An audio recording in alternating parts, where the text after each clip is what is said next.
जो बहनें बेटों के लिए रो रही हैं वो जरा इन माओं को देख लो। आप कहती हो कि बेटे हो जाएंगे तो सुख होगा। ये मैया के 2 बेटे हैं जो आपके सामने बैठी हैं, लेकिन बेटों के होने पर भी क्या मिला?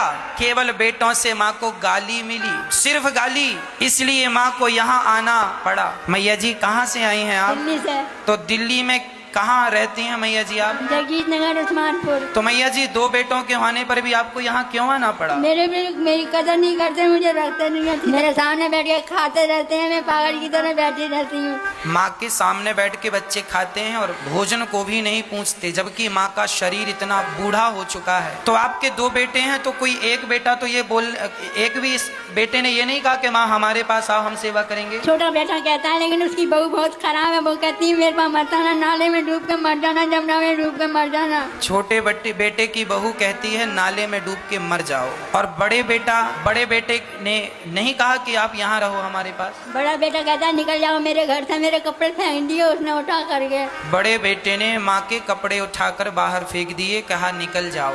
बड़े बेटे ने भी कह दिया घर से निकल जाओ।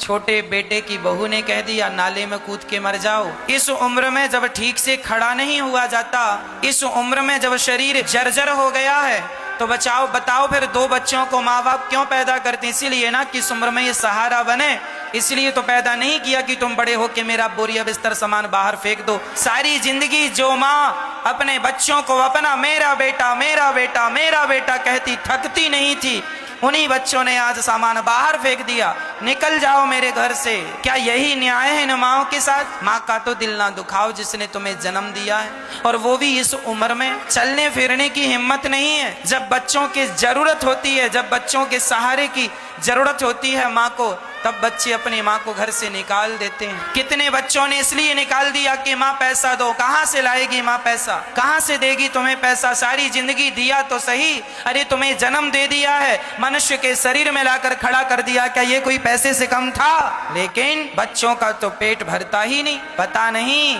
इस माँ के लिए इनके बच्चों के पास जगह नहीं है। खुद की संतान खुद के बच्चों के लिए भरपूर जगह होगी। प्रार्थना करता हूँ कहीं इनके बच्चे मिले तो जरूर हाथ जोड़ के कहना वाह बेटा, अपनी माँ के साथ क्या ऐसा व्यवहार करना शोभनीय है? क्या अपनी माँ को बुढ़ापे में इतने आंसू देना तुम्हारे लिए यही ठीक लगा तुम्हें? अरे खुशियां तो दे ना सके, आंसू और दे दिए। कहाँ जाएंगी ये माँ? इसलिए यदास अनिरुद्ध ने इन माओं के रहने के लिए गौरी गोपाल वृद्धाश्रम बनाया है। वो पति के घर को भले ना कह सकें कि ये मेरा है, बेटे के घर को भले ना कह सकें कि ये मेरा है, पर गौरी गोपाल वृद्धाश्रम में रहती हुई माँ ये कह सकती है कि ये घर मेरा है।